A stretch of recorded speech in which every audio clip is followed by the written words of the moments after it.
Vous écoutez RMC. RMC, la solution conso.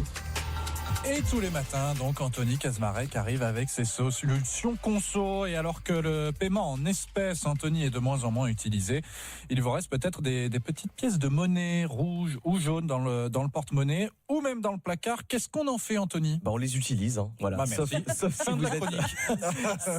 Sauf si vous êtes collectionneur ou nostalgique, évidemment. Alors d'abord, pour rappel, il s'agit des pièces de 1, 2 et 5 centimes d'euros pour les rouges, de 10, 20 ou 50 centimes d'euros pour les pièces jaunes. Pour celles de 1 ou 2 euros, quand même, généralement, on paye avec parfois. Les autres, en revanche, elles traînent alors qu'elles peuvent vous rapporter. Ah oui, il n'y a pas de petites économies. Première solution, les amener à la banque. Oui, votre banque peut les accepter, les encaisser et les mettre sur votre compte.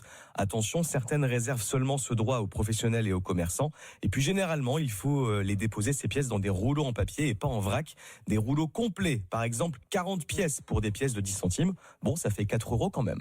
Et ces pièces, on peut quand même aussi les utiliser dans les commerces. Bah oui, certains d'entre eux, comme les boulangeries, possèdent même des monnayeurs, c'est-à-dire des caisses automatiques qui comptent les pièces. Vous les jetez dedans, c'est payé et c'est gagné. Pour les autres, attention, le commerçant peut vous refuser un paiement avec plus de 50 pièces. Bon, ça laisse quand même de la marge. Et puis dans la grande distribution, de plus en plus de supermarchés proposent de transformer vos petites pièces en bons d'achat. De grosses caisses automatiques qui vous rendent, en échange de la petite monnaie, des bons d'achat à dépenser dans le magasin en question.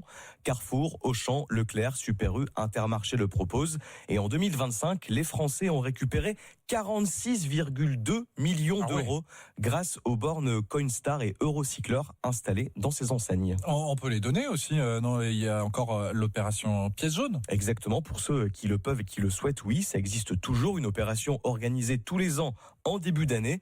Toutes les pièces sont acceptées et peuvent être collectées dans des tirelires à récupérer en bureau de poste. Depuis 1989, ces dons permettent d'améliorer le quotidien de dizaines de milliers d'enfants hospitalisés.